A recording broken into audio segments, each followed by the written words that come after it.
तर मित्रांनो, आता इथे हे बघाल तुम्ही, तर हे पुरातत्व विभागाचं ऑफिस आहे. आता इथे आत जाण्यासाठी तर बंदी आहे पूर्ण. जर बघाल तर हे रेलिंग्स बार्स लावलेले आहेत, तर आतमध्ये जाण्यासाठी बंदी आहे. काही जण म्हणतात की ही गजशाळा आहे, इवन काही गाईड आहेत ते पण सांगतात की ही गजशाळा आहे. पण जर तुम्ही जे दुर्गविज्ञानिक आहेत श्री प्र.के. घाणेकर यांचं जर पुस्तक वाचाल, दुर्गेश्वर रायगड, किंवा त्यांचे माहितीपर जर ऐकाल, जी व्याख्यानं जरी ऐकाल, तरी त्यातनं एक गोष्ट स्पष्ट होते की ही गजशाळा नाही. कारण आतमध्ये हत्तींना बांधण्यासाठी जे मोठे मोठे लोखंडाचे रॉड्स असतात, किंवा हत्तींना बांधण्यासाठी जी जागा असते, किंवा हत्ती आत प्रवेश करण्यासाठी किंवा फिरण्यासाठी जी जागा असते, तेवढी इथे मुबलक प्रमाणात नाही आहे. तर हे पूर्वीच्या काळचं धान्य भांडार असावं, असं एक अंदाज कयास लावलेला आहे. सो हे धान्य भांडार असावं, कारण हे जर बघाल तर अगदी राजप्रासादाच्या अगदी जवळची जागा होती ही. आणि जर पाहाल तुम्ही तर हे धान्य भांडार जे होतं तर हे नगरपेठेच्या सुद्धा जवळ होतं. सो साधारण बघाल तर एक सर्वसाधारण इतिहास तज्ज्ञांच्या अंदाजानुसार हे पूर्वीच्या काळचं एक धान्य भांडार असावं. आतमध्ये काही पुरातत्व विभागाने रायगडावर सापडलेल्या काही वस्तू किंवा काही तत्सम गोष्टी ठेवलेल्या आहेत, पण ते आता आपण बघू शकत नाही किंवा बघण्याची अनुमती नाही, किंवा त्या इथून हलवल्याही असतील. त्याची आपल्याला काही स्पष्ट कल्पना नाही. पण सध्या इथे आतमध्ये जाण्यास पूर्ण बंदी आहे. आणि इथे जर बघाल तर रेलिंग्स बार लावून ही जागा पूर्ण बंदिस्त केलेली आहे. तर मित्रांनो, आता आपण जिथे उभे आहोत ती जागा जर बघाल तर एक विस्तृत पटांगण आहे मोठं. याला म्हणतात होळीचा माळ. होळीचा माळ म्हणजे साधारण जर बघाल तर इथे मागे राजप्रासाद आहे आणि हे विस्तृत पटांगण होळीचा माळ. इकडे जर समोर बघाल तर ही नगरपेठ आहे, ज्याला बाजारपेठ असंही म्हणतात. तर ऐकिवात असलेल्या माहितीप्रमाणे जर बघाल तर याच पटांगणात होळी पेटवली जायची आणि त्या होळीमध्ये नारळ टाकले जायचे. सो महाराज जो नारळ टाकायचे, तो नारळ जो कोणी त्यांचा शिपाई, अधिकारी किंवा जो सेनेचा जो कोणी म्होरक्या असेल, तो कोणीही जो कोणी मावळा काढायचा, तर त्याला महाराज स्वतःच्या हातातलं कडं द्यायचे, अशी माहिती सांगतात. अशी एक माहिती प्रचलित आहे. तर मित्रांनो, आत्ता आपण आलो आहे रायगडावरील सगळ्यात महत्त्वाच्या वास्तूकडे, महाराजांचा राजदरबार, दिवाणयाम, किंवा जर बघाल तर भव्य प्रासाद. जर इथे बघाल तर हे राजदरबाराचं महाद्वार आपल्याला इथे दिसतं आहे. साधारण जर बघाल तर अगदी वरती तुम्हाला काही देवळ्या किंवा खिडक्या दिसत आहेत वरती. तर साधारण बघाल तर ते पूर्ण छपराने कवर असलेली गोष्ट होती. म्हणजे महाराजांच्या काळात त्याच्यावर पूर्ण छप्पर किंवा ती बाजू जी होती ती पूर्ण बंद होती. याला नगारखाना असंही म्हणतात. सो नगारखाना म्हणजे इथूनच नगाऱ्याने दुमदुमी द्यायचे गडाचे दरवाजे बंद होताना किंवा गडाचे दरवाजे उघडताना किंवा काही महत्त्वाच्या प्रसंगाच्या वेळी. इथे बघाल तर इथे हा दगड तुम्हाला बराचसा उबडधोबड दिसतो. इथे हा प्रचंड प्रस्तर दिसतोय. तर हा संपूर्ण जो परिसर होता तो असाच या दगडाने, उंचवट्याने किंवा उबडधोबड दगडांनी भरलेला होता. तर हिरोजी इंदुलकरांनी ज्यावेळी गड बांधला त्यावेळी या सगळ्या जागेला सपाट करून किंवा या सगळ्या जागेवर सपाटी निर्माण करून हे सगळं बांधकाम करण्यात आलेलं आहे. असाच एक प्रस्तर राजवाड्याच्या आतमध्ये पण तुम्हाला दिसेल. चला जाऊया. आपण महादरवाजावर जशी शिल्प बघितली तशीच या दरवाजावर सुद्धा आपल्याला दिसतील. तर दोन्ही बाजूला बघाल तर शरभ शिल्प आहेत आणि इथे कमळ फुलांची शिल्प आहेत. शरभ शिल्प जर बघाल तर एका वाघासारखा असा अजस्त्र प्राणी, ज्याच्या प्रत्येक पायामध्ये एक एक हत्ती त्याने दाबून धरला आहे आणि शेपटीमध्ये एक हत्ती दाबून धरला आहे. तर साधारण जर बघाल तर 5 शाह्या किंवा ज्या 5 मोगली, आदिलशाही, निजामशाही, कुतुबशाही अशा मोठ्या मोठ्या सत्ता होत्या त्यांना चिरडणारा हा शरभ असं हे शिल्प आहे, जे प्रतीक आहे स्वराज्याच्या सत्तेचं किंवा राजाच्या आधिपत्याचं. साधारण जर बघाल तर इथे ही जी 2 कमळ फुलं दिसत आहेत हे शुभचिन्ह किंवा शुभ प्रतीक म्हणून मानलं जायचं. हेनरी ऑक्झिंग्टनच्या मध्ये साधारण जर बघाल तर या महादरवाजाच्या दोन्ही बाजूलाच अजस्त्र असे मोठे मोठे हत्ती त्या काळी झुलत होते. चला.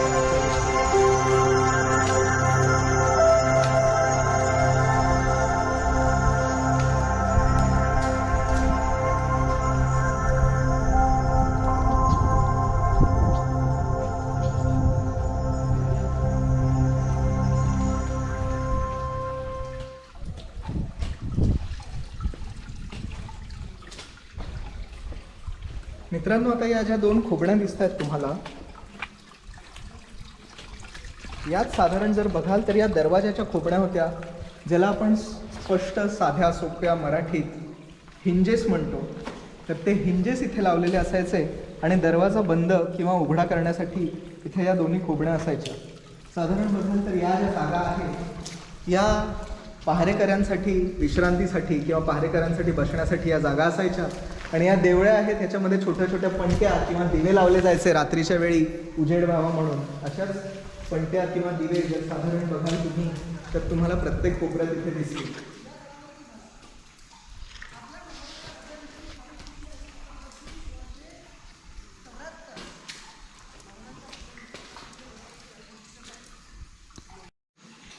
मित्रांनो, भव्य असं हे प्रवेशद्वार आणि या प्रवेशद्वाराच्या काही पायऱ्या ज्या आपल्या पहारेकऱ्यांसाठी ज्या चौक्या बनवल्या आहेत त्याच्या पायऱ्या आपण चढून इथे वर आलो तर आपल्याला इथे एक दरवाजा दिसतो.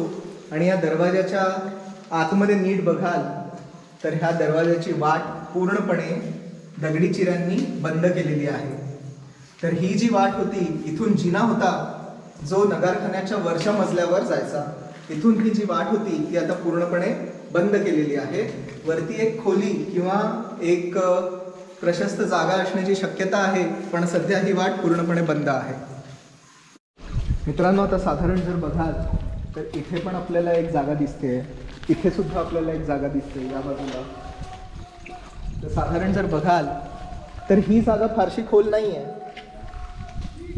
परंतु ही जागा बऱ्यापैकी खोल आहे. पण ह्यांचं जर डिझाईन बघाल किंवा आकार बघाल तर दिवे लावण्यासाठी ज्या देवळ्या केलेल्या आहेत किंवा दिवे लावण्यासाठी ज्या जागा केलेल्या आहेत त्यांच्यासारखंच आहे. पण इथे दिवे नाही लावले जायचे, तर इथे अडसर लावला जायचा. अडसर म्हणजे साधारण जर बघाल तर द्वार बंद करण्यासाठी मोठा लाकडी ओंडका असतो, त्याला आपण कडी म्हणतो किंवा लॉक म्हणतो. तर तशा प्रकारचा लाकडी ओंडका मोठा तो या 2 भुयारांमध्ये किंवा या 2 खोबण्यांमध्ये अडकवला जायचा. तो लाकडी ओंडका आतमध्ये सरकला की दरवाजा उघडायचा, लाकडी ओंडका बंद केला की कितीही धडक मारली तरी दरवाजा निघायचा नाही. तर ती एका प्रकारची कडी किंवा लॉक होतं. परंतु इथे आपण एक गोष्ट बघू शकतो की काही मी तर म्हणेन की काही बेजबाबदार लोकांनी आतमध्ये पाण्याच्या बॉटल टाकणं आणि हे सगळे प्रकार केलेले आहेत. हे असे प्रकार न झालेले बरे. छत्रपती शिवाजी महाराज की जय. जय भवानी. जय शिवाजी. धर्मवीर छत्रपती संभाजी महाराज की जय. हर हर महादेव. तर मित्रांनो, आत्ता आपण थोड्या वेळापूर्वी जे पाहिलं तो होता सगळा ध्वनीचा खेळ. ध्वनीचा खेळ म्हणजे हा जो राजप्रसाद आहे तो कसा बांधला गेला, तर शिवराय त्या कोपऱ्यातनं म्हणजे मेघडंबरीपासून किंवा आपल्या सिंहासनापासून अगदी हळू आवाजात जरी काहीही कोणालाही उद्देशून बोलले तरी हे ते प्रत्येक कोपऱ्यात, राजसदरेच्या प्रत्येक कोपऱ्यात प्रत्येकाला स्पष्ट ऐकायला जायचं. किंवा इथे या महाद्वाराजवळ उभं राहून जर कोणी काही बोललं तरीही ते अगदी शिवाजी महाराजांच्या सिंहासनापर्यंत स्पष्ट ऐकू जायचं. आपण कितीही लहान आवाजात इथे बोललो, जसं आपण मगाशी बघितलं की आपले जे मित्र होते अवकिरे, ते हळू आवाजात फक्त छत्रपती शिवाजी महाराज की बोलली आणि तिथून जयचा घोष झाला, तर ह्याला आपण म्हणतो अकोस्टिक साऊंड डिझायनिंग किंवा आपण बोलतो ह्याला साऊंड रिफ्लेक्शन. जर इथे बघाल तुम्ही तर इथे कुठल्याही कोपऱ्यातून उभं राहून जर हळू आवाजात जरी बोललात तरी तो आवाज शेवटपर्यंत शिवाजी महाराजांच्या सिंहासनापर्यंत जाणार आहे. जर इथे बघाल तुम्ही तर राजसदर नेमकी कशी होती ह्याच्यावर बरेच मतांतरं आहेत, बरेच मतप्रवाह आहेत. पण एक साधारण जर बघाल ढोबळमानाने जे इतिहासकार सचिन जोशी आहेत त्यांच्या माहितीनुसार जर आपण पाहिलं तर इथे आपल्याला एक गोष्ट स्पष्ट जाणवते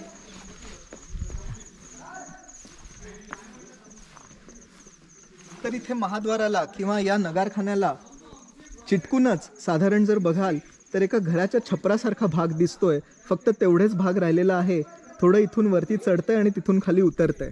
साधारण जर बघाल तर हा पूर्ण जो परिसर होता तो अशाच प्रकारच्या छपराने पूर्णपणे कव्हर केलेला किंवा बांधीव असा होता. साधारण बघाल तर आतमध्ये भिंतींमध्ये दिवे लावणीसाठी काही देवळ्या दिसतील किंवा काही खोबण्या दिसतील आणि ही जी पूर्ण जागा होती किंवा हे लाकडांचं जे बांधकाम होतं ते पूर्णपणे कौलारू छपरांनी कव्हर केलेलं होतं. जसं इथे बांधकाम होतं एवढ्या हाईटचं, तसंच त्या बाजूला होतं. मध्ये काही होतं का बांधकाम, तर त्याच्यामध्ये पण काही मतमतांतरे आहेत. कुठेही तळखडे आपल्याला सापडत नाहीत ज्याच्याने कळेल की बाबा मध्ये पण काही बांधकाम होतं. पण साधारण बघाल तर इथून पूर्ण असं बांधकाम होतं. इथे आपण थोडंसं पाहूया, थोडं पुढे.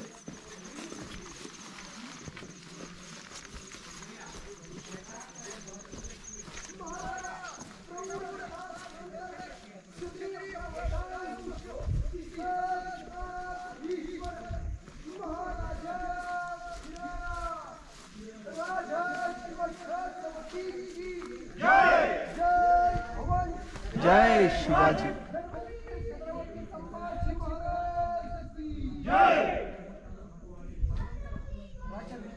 साधारण आता जर बघाल तर जसं मी म्हटलं, इथे जर बघाल, जर ह्या खोबण्या आपण पाहतोय, या खोबण्या ह्या लाकडाच्या ओंडक्यांसाठी किंवा लाकडाच्या खांबांसाठी तयार केलेल्या होत्या. आणि जर वर बघाल, जे हे तुम्हाला चढ आणि हा उतार दिसतोय, इथे संपूर्ण कौलारू छप्पर होतं आणि हाच पॅटर्न पूर्णपणे शेवटपर्यंत फॉलो केलेला होता. हा जर इथे बघाल, हा मोठा प्रस्तर इथे ठेवलेला आहे. बऱ्याच आख्यायिका आहेत, बरेच सांगोवांगी पसरलेल्या गोष्टी आहेत ह्याच्याबद्दल. पण अगदी स्पष्ट सांगायचं तर इतिहासकारांच्या मध्ये पण हा प्रस्तर जाणून बुजून इथे ठेवलेला होता, मुद्दामून इथे ठेवलेला होता. जर बघाल तर संपूर्ण हा परिसर ह्या अशाच प्रस्तराने किंवा अशाच दगडाने पूर्ण भरलेला होता. तर हिरोजी इंदुलकरांनी जेव्हा या गडाचं बांधकाम केलं तर हा अखंड खडक फोडून किंवा याला तासून पूर्णपणे याला सपाटी निर्माण केलेली होती. पण हा दगड मुद्दामून इथे ठेवलेला होता. जर भविष्यात पुन्हा काही बांधकाम करायची गरज पडली किंवा भविष्यात काही बांधकाम करायचं राहिलं तर मग नव्याने कुठला दगड फोडायचा किंवा गडाखालून आणायचा, त्याच्यापेक्षा गडावर जो अवेलेबल आहे, गडावर जो उपलब्ध आहे, तोच दगड पुन्हा वापरून पुन्हा नवीन बांधकाम करायचा. म्हणून हा दगड तसाच ठेवलेला होता, हा प्रस्तर तसाच ठेवलेला होता. राज्याभिषेकाच्या दिवशी पण हा प्रस्तर असाच होता. तर मित्रांनो, आता आपण पाहतोय तर हा प्लॅटफॉर्म किंवा दगडाचा चौथरा आपण बघतोय. इथे काही तळखडे बघतोय, तर साधारण बघाल तर समोर पण तसाच दगडाचा चौथरा आणि काही तळखडे दिसत आहेत. तर त्याच्यावरच लाकडाचं बांधकाम त्यावेळी साधारणपणे होतं असा आपला एक अंदाज बांधता येतो. साधारण जर बघाल, जसं त्या बाजूला म्हणजे नगारखान्याच्या त्या बाजूला आपण पॅटर्न बघितला, तसाच आपल्याला इथे सुद्धा दिसतोय. हे उतरतं छप्पर दोन्ही बाजूला आहे. आणि जर बघाल तर ह्याच्यावरनं एक गोष्ट स्पष्ट होते की जर बघाल तर छप्पर हे पूर्णपणे कव्हर होतं कोपऱ्यातनं. पण मधला जो मुख्य रस्ता आहे किंवा महाराजांच्या सिंहासनापर्यंत जाणारी जी वाट आहे, तिथे कुठल्याही प्रकारचे तळखडे किंवा अगदीच बघाल तर काही तिथे बांधकाम होतं का आपल्याला स्पष्टपणे सांगता येत नाही आणि इतिहासाकडे ती माहिती पण नाही.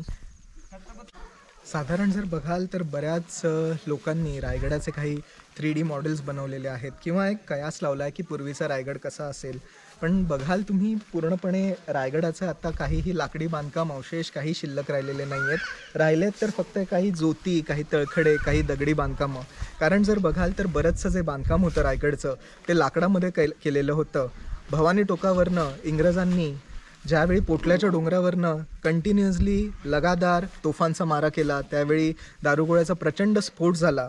असं म्हणतात की जवळपास रायगड 14 दिवस जळत होता आणि त्यात बरंचसं लाकडी बांधकामसुद्धा रायगडाचं जळून गेलं. आपण पुढे जाऊया.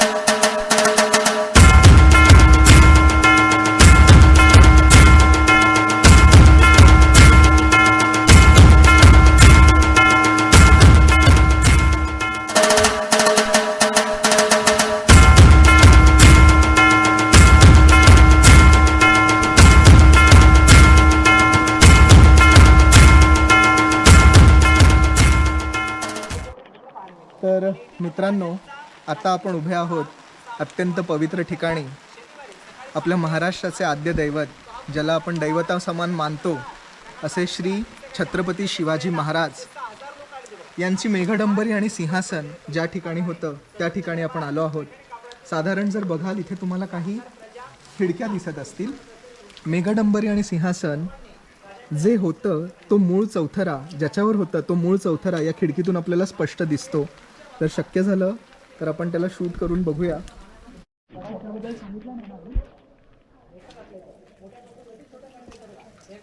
मित्रांनो, साधारण जर बघाल जिथे आपण आता पाहतोय फुलं जी अर्पलेली आहेत, फुलं वाहिलेली आहेत किंवा पणत्यासुद्धा लावलेल्या आहेत.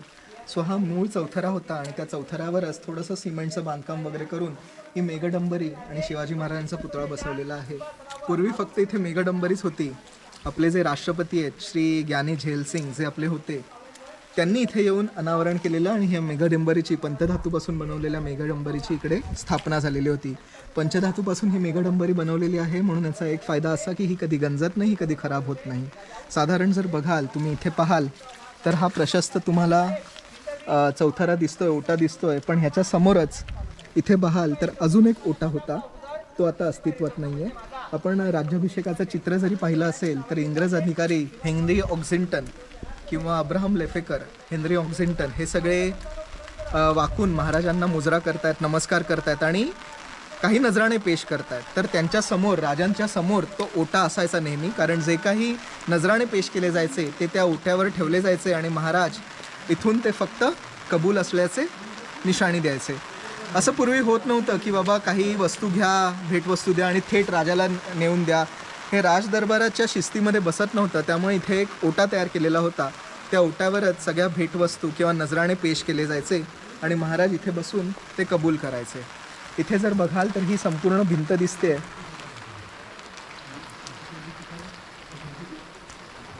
सो साधारण बघाल तर पूर्वी इतक्या खिडक्या असलेली भिंत नव्हती. हे बांधकाम कधीचं हे आपल्याला निश्चित सांगता येत नाही, पण पेशव्यांच्या काळात बऱ्याचदा आपण पाहिलं आहे की बऱ्याच ठिकाणी पाहिलं आहे, पेशव्यांच्या काळात बऱ्यापैकी जे बांधकाम असायचं ते विटांमध्ये असायचं आणि महाराजांच्या काळात बऱ्यापैकी जे बांधकाम असायचं ते दगडामध्ये असायचं. पूर्वी या खिडक्या ज्या होत्या त्या मोठ्या होत्या, पण आता जर बघाल तर बऱ्याचशा छोट्या छोट्या खिडक्या आपल्याला इकडे स्पष्ट दिसत आहेत. इथे काही भग्नावस्थेत ज्योती दिसत आहेत. इथे लाकडाच्या ओंक्यांसाठी किंवा लाकडांच्या खांबांसाठी तयार असलेली जागा किंवा तयार केलेली जागा अजूनही इथे दिसते. नुकताच आपण पाहिला तो राजदरबार. तिथे 6 जून 1674 रोजी शिवाजी महाराजांचा राज्याभिषेक झाला आणि जिथे मेघडंबरी आणि सिंहासन होतं तिथेच शिवाजी महाराजांचं 32 मण सोन्याचं सिंहासन होतं. पण ज्यावेळी गडाला वेढा पडला मुघलांचा शिवाजी महाराजांच्या मृत्यूनंतर 1889 साली, त्यावेळी जुल्फिकार खानाने गडावर कूच केली आणि असं म्हणतात की ते जे सिंहासन होतं ते तिथेच वितळवून हळूहळू करून तुकड्यांमध्ये तोडून ते नेलं. पण जर बघाल तुम्ही तर पूर्ण भव्यता आणि आपण देखणे पण पाहिलेलं आहे राजदरबाराचं, तसंच रांगडं रूप होतं ते या वाघ दरवाजाचं.